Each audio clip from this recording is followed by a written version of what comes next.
Namaste friends, you are most welcome to 11th class chemistry English medium. Friends, our chapter 2nd atomic structure is going on. In this chapter we are going to study about charge to mass ratio of electron. Students, in previous video you study about the discovery of electron. Who discovered the electron? J.J. Thomson discovered the electron. A discharge tube used by Thomson and he determined some canal rays.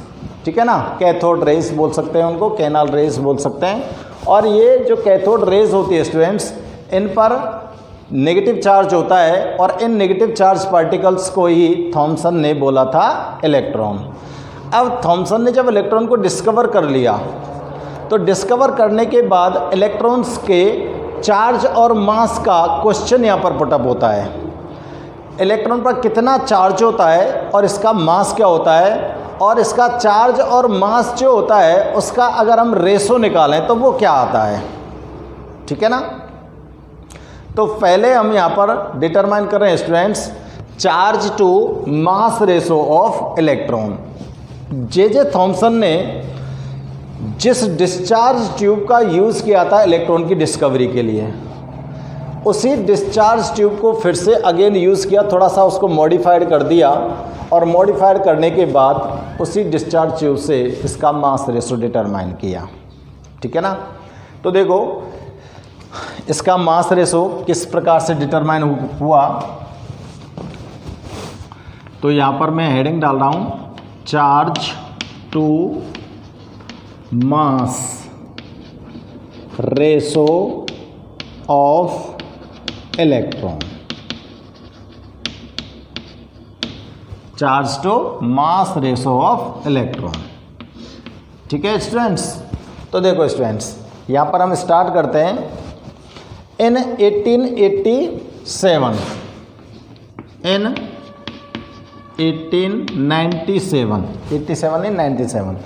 J.J. Thomson measured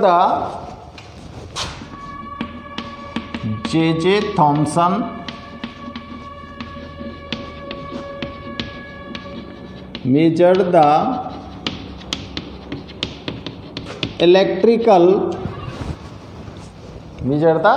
electrical charge to the mass.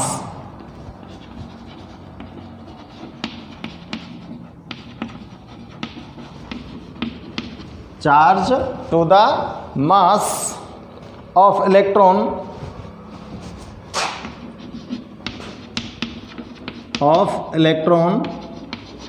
by using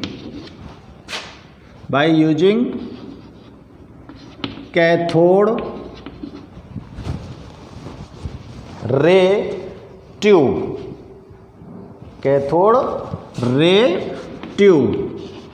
cathode ray tube कौन सी है, वही discharge tube. ठीक है ना. Glass tube होती है discharge tube जिसमें vacuum pump लगा होता है. अब देखो चार्ज टू मास को हम किस प्रकार से डिनोट कर सकते हैं. It can be denoted by E by M. M के पीछे मैं ई लगा सकता हूँ. इट मीन्स ये इलेक्ट्रॉन का मास है और ये इलेक्ट्रॉन का चार्ज है. ठीक है ना. तो इस अभी तो मैं इसको ई बाई एम नोट कर रहा हूँ यहाँ पर. तो आप लोग आगे कई बार आपको ये देखने को मिलता है कि जो एम मैंने नोट किया है ना, इस एम के साथ में छोटा सा ई यहाँ पर और नोट होता है. तो इट मीन्स ये मास ऑफ इलेक्ट्रॉन है. ठीक है ना. तो देखो इन्होंने जो डिस्चार्ज ट्यूब का यूज़ किया था वो डिस्चार्ज ट्यूब कैसी थी उसको हम यहाँ पर पहले डिस्चार्ज ट्यूब को चेक करते हैं और स्टूडेंट्स उसको थोड़ा सा एक्सप्लेन करते हैं आपके लिए. तो देखो इस तरह की डिस्चार्ज ट्यूब थी.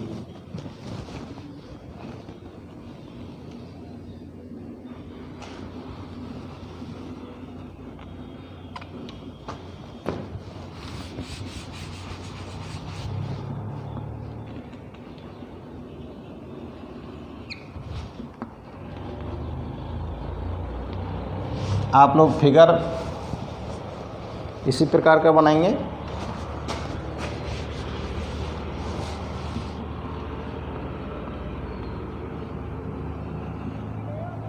ठीक है,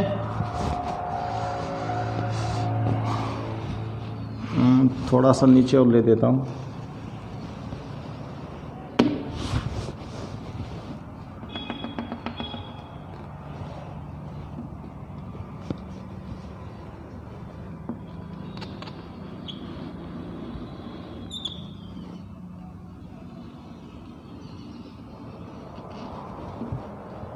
यहाँ पर मैं एक स्क्रीन लगा रहा हूँ। ये एक स्क्रीन होती है बेटा, और ये जो स्क्रीन होती है ना, फ्लोरोसेंस स्क्रीन होती है, और इस स्क्रीन का एक रीजन भी होता है। कोई भी स्मॉल पार्टिकल जब इस स्क्रीन पर कॉलिजन करता है तो यहाँ पर एक क्या होती है, शाइनिंग रेज होती है। ठीक है ना, और उस शाइनिंग से हमको ये पता लगता है कि यहाँ पर वो पार्टिकल आके कॉलिजन किया है। ठीक है भाई।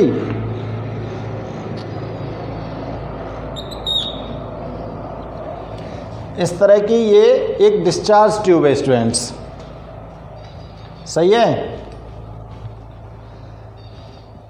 अब देखो इसको थोड़ा सा जो मॉडिफाइड किया था वो किस तरह से किया था, यहाँ पर इसके कैथोड और एनोड लगाते हैं।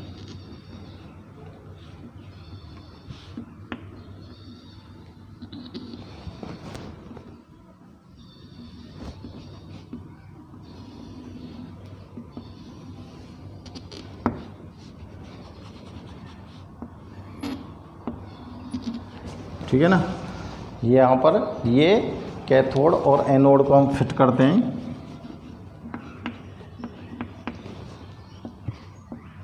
और इनको आप कनेक्ट कर दो किससे, वही हाई वोल्टेज बैटरी से। ये कैथोड और एनोड को कनेक्ट कर दिया हमने हाई वोल्टेज बैटरी से। इसको थोड़ा सा मैं इधर बना देता हूँ, है ना।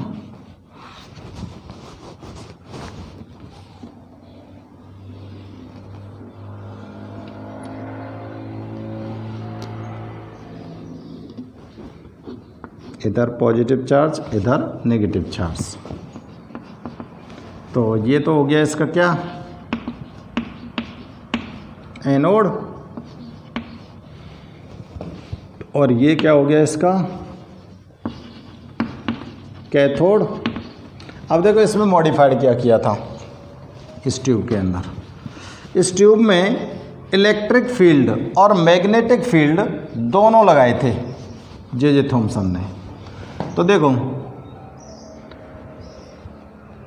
इलेक्ट्रिक फील्ड के लिए तो यहाँ पर मैं इलेक्ट्रोड शो कर रहा हूँ आपके लिए,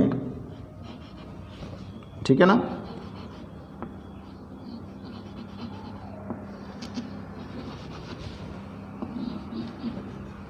ये तो इसके इलेक्ट्रिक फील्ड के हो गए, और एक इसके अंदर लगाया था मैग्नेटिक फील्ड। जैसे इसको अगर पॉजिटिव मान लो और इसको नेगेटिव मान लो, और ये इसका हो गया NS मैग्नेटिक फील्ड, ठीक है ना। इसको आप क्या बोल सकते हो, इलेक्ट्रिक फील्ड, और ये इसका क्या है, मैग्नेटिक फील्ड।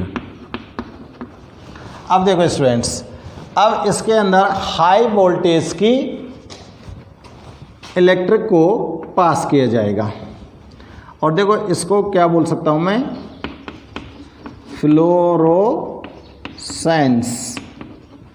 स्क्रीन। इस पर जब भी इलेक्ट्रॉन कॉलिजन करेगा तो उसकी एक चमक निकलेगी, ठीक है ना। तो कैथोड से जैसे ही हाई वोल्टेज की करंट इसमें पास होगी तो कैथोड से कैथोड रेस निकलेंगी, और ये कैथोड रेस सीधी जाकर यहाँ पर कॉलिजन करेंगे, ठीक है ना। अब इसके अंदर जब हम इलेक्ट्रिक फील्ड पास करते हैं तो इस तरह की स्थिति आती है, मैग्नेटिक फील्ड पास करते हैं तो इस तरह की स्थिति आती है। ये सारी कंडीशंस यहाँ पर मैं आपको शो करता हूँ, ठीक है ना। तो इसको मैं पॉइंट डाल देता हूँ A और इसको पॉइंट B और ये पॉइंट C, ठीक है ना।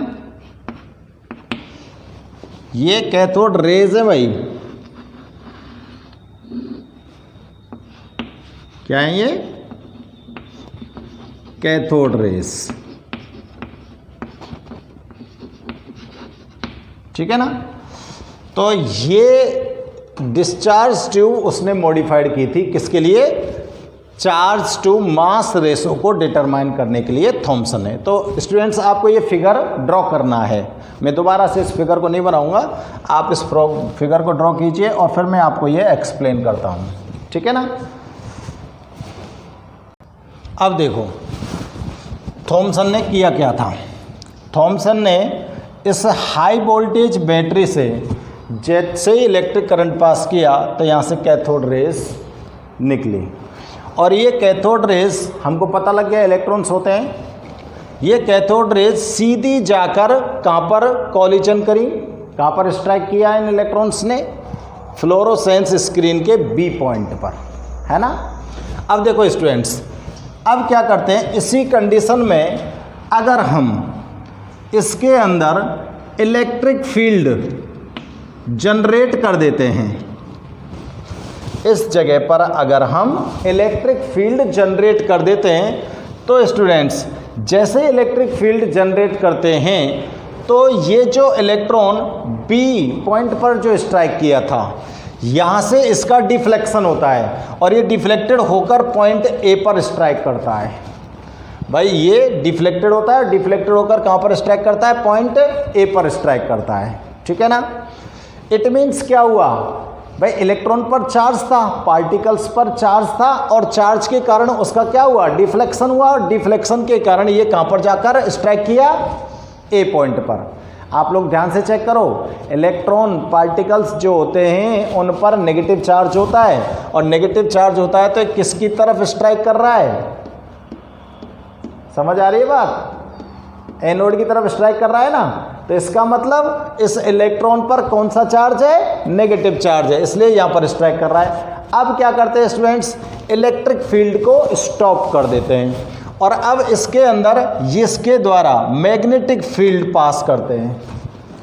इसमें जब मैग्नेटिक फील्ड पास करते हैं तो ये जो पार्टिकल्स हैं, कैथोड रे के अंदर जो पार्टिकल्स थे, ये जो पार्टिकल्स हैं वो स्ट्राइक करते हैं कहाँ पर, पॉइंट सी पर।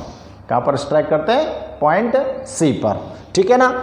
अब अगर आप लोग मैग्नेटिक फील्ड और इलेक्ट्रिक फील्ड की स्ट्रेंथ को इंक्रीज करते हो तो इनका डिफ्लेक्शन भी इलेक्ट्रॉन्स का इंक्रीज होता है। अगर हम इनकी इलेक्ट्रिक फील्ड और मैग्नेटिक फील्ड की स्ट्रेंथ को इंक्रीज करते हैं, स्ट्रेंथ इंक्रीज करते हैं तो इनका डिफ्लेक्शन भी क्या होता है, उसी तरह से इंक्रीजमेंट होता है। अब क्या करते हैं स्टूडेंट्स कि हम अगर भाई जब कोई इलेक्ट्रिक फील्ड या मैग्नेटिक फील्ड इसके अंदर पास नहीं हो रहा था तो ये जो पार्टिकल्स थे ये कहाँ पर स्ट्राइक कर रहे थे, पॉइंट बी पर कर रहे थे, ठीक है ना। और जब आपने इसके अंदर इलेक्ट्रिक फील्ड को पास किया तो पॉइंट ए पर स्ट्राइक कर रहा है, और जब इसके अंदर मैग्नेटिक फील्ड पास किया तो पॉइंट सी पर स्ट्राइक कर रहा है। और अब हम क्या करते हैं स्टूडेंट्स कि इलेक्ट्रिक और मैग्नेटिक दोनों फील्डों को बैलेंस करके एक साथ पास करते हैं।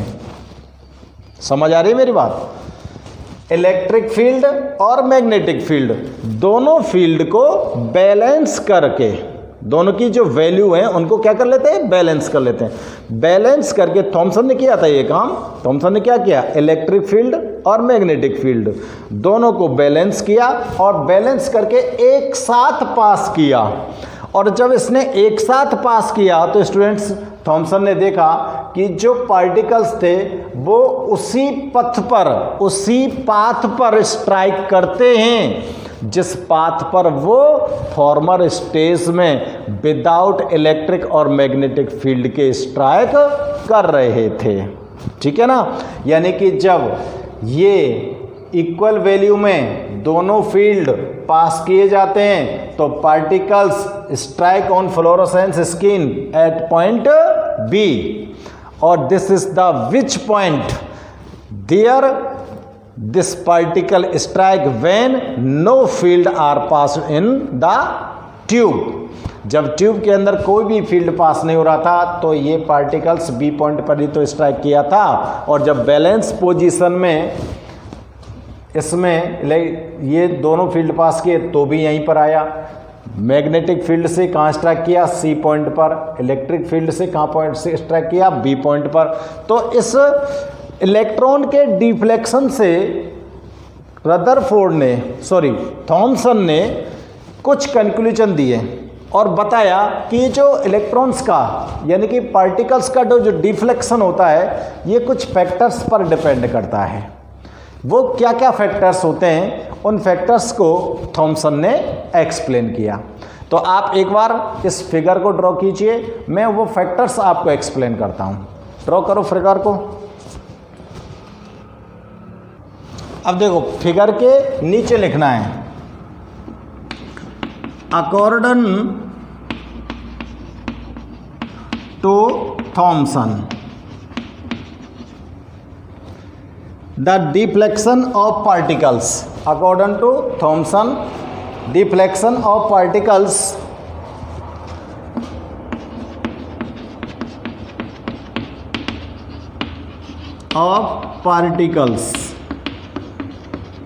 particles कौन है?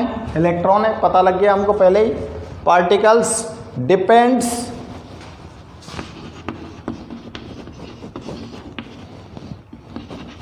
on following factors. कौन कौन से फैक्टर हैं? तो देखो फर्स्ट फैक्टर मैं यहाँ पर बताता हूँ आपको, charge on particle.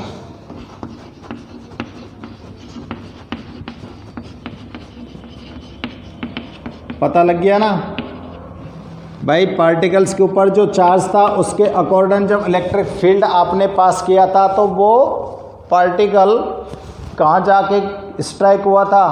Anode side में, है ना, हुआ था ना। तो देखो चार्ज ऑन पार्टिकल्स,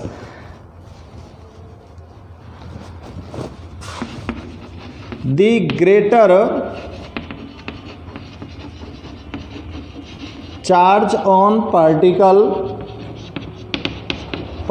के ऊपर अगर चार्ज बहुत ज़्यादा है, particle greater is the deflection, greater is the deflection. तो जितना चार्ज होगा उस पार्टिकल का उतना ही डिफ्लेक्शन होगा। ये कंक्लूजन निकाला, ये मतलब फैक्टर दिया रदरफोर्ड ने। दूसरा क्या फैक्टर दिया students? Mass of particle, mass of particle, ये मैग्नेटिक फील्ड से इसने निकाला, ठीक है ना।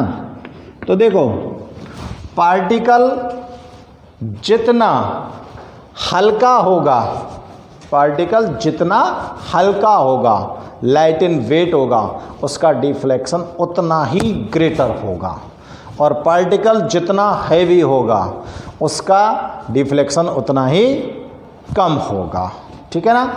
ये फैक्टर डिपेंड करता है। ये फैक्टर बताया था किसने? रदरफोर्ड थॉमसन ने। तो देखो लिखेंगे इसमें, lighter the particle, lighter the particle, greater the deflection. Particle जितना हल्का है उसका डिफ्लेक्शन उतना ही ज़्यादा होगा, ठीक है ना। तो इलेक्ट्रॉन के लिए कैसे लिख सकते हैं इसको? फॉर इलेक्ट्रॉन, इलेक्ट्रॉन के लिए इसको हम कैसे लिख सकते हैं? जो डिफ्लेक्शन होता है इलेक्ट्रॉन के लिए, डिफ्लेक्शन कौन सा? चार्ज का डिफ्लेक्शन। जितना चार्ज होगा उतना डिफ्लेक्शन होगा। It means charge on electron is directly proportional to the deflection. समझ आ गई बात। और जितना लाइट होगा उतना ही ज़्यादा डिफ्लेक्शन, यानी कि डिफ्लेक्शन किसके हो गया, मास के इन्वर्सली प्रोपोर्शनल हो गया कि नहीं हो गया। तो मैं लिख सकता हूं for electron E/m is directly proportional. भाई देखो E/m का मतलब समझ लेना आप लोग, ये चार्ज तो किसके, डिफ्लेक्शन के कैसा हो गया, डायरेक्टली प्रोपोर्शनल, और मास जो है वो कैसा हो गया, इनडायरेक्टली प्रोपोर्शनल, क्योंकि जितना हल्का है उतना ही डिफ्लेक्शन ज़्यादा है, और अगर ये हैवी होता है तो डिफ्लेक्शन कम होता है। समझ में आ गई बात। तो E/m is directly proportional to deflection note कर सकते हैं हम इलेक्ट्रॉन के लिए, ठीक है ना। और देखो इसने और थर्ड जो फैक्टर बताया वो क्या था, इसने बताया कि जब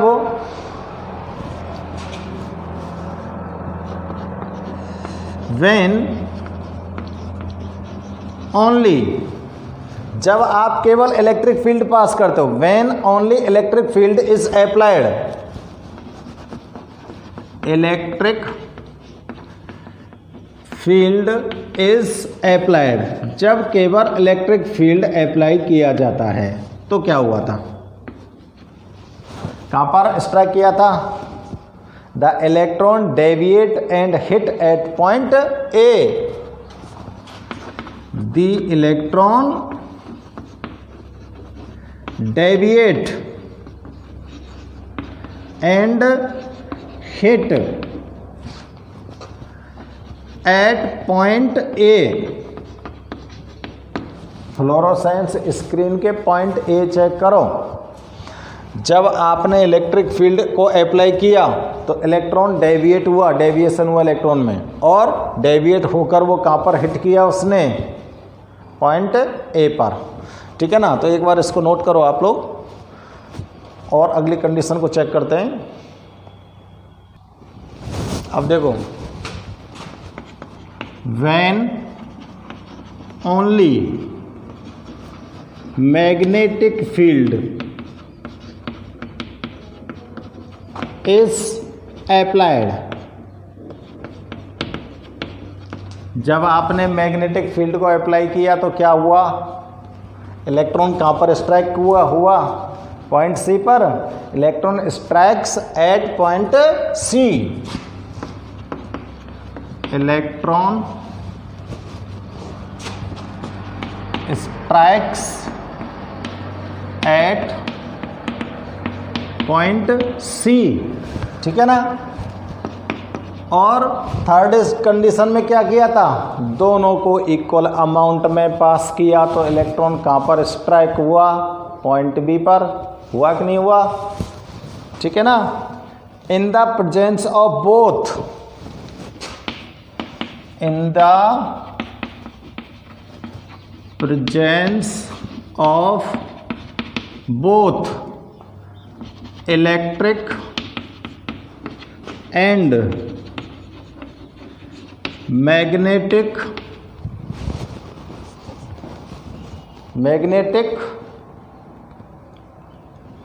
field in equal amount, electron strikes at point B, B point पर स्ट्राइक हुआ था कि नहीं हुआ था, ठीक है ना। तो देखो, on the basis of deviation of electron, electron के इस डेविएशन के बेसिस पर, इलेक्ट्रॉन का जो डेविएशन हुआ है ना, इसके बेसिस पर थॉमसन डिटरमाइन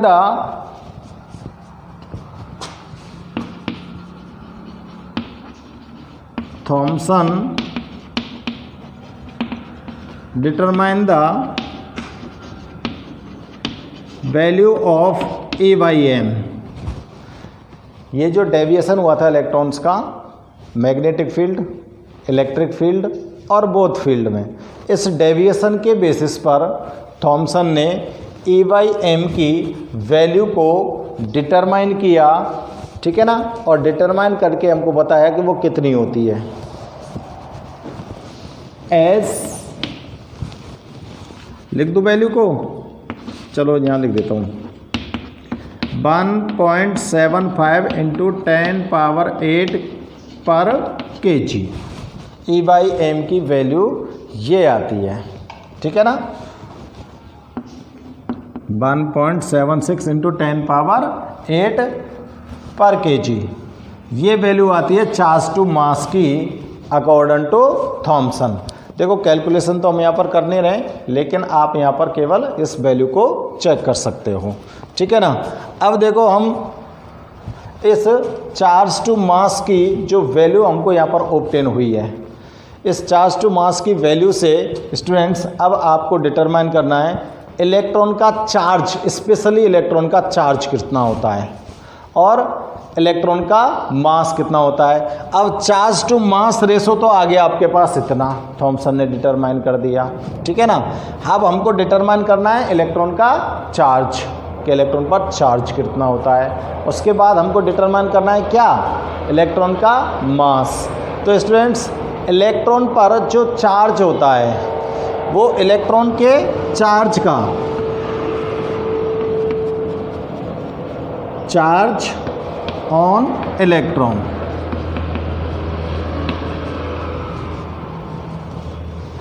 इस चार्ज को डिटरमाइन करने के लिए, इस चार्ज को डिटरमाइन करने के लिए यहाँ पर हम एक एक्सपेरिमेंट को चेक करते हैं। और एक्सपेरिमेंट किया था स्टूडेंट्स वो किसने, रॉबर्ट ए मिलिकन ने,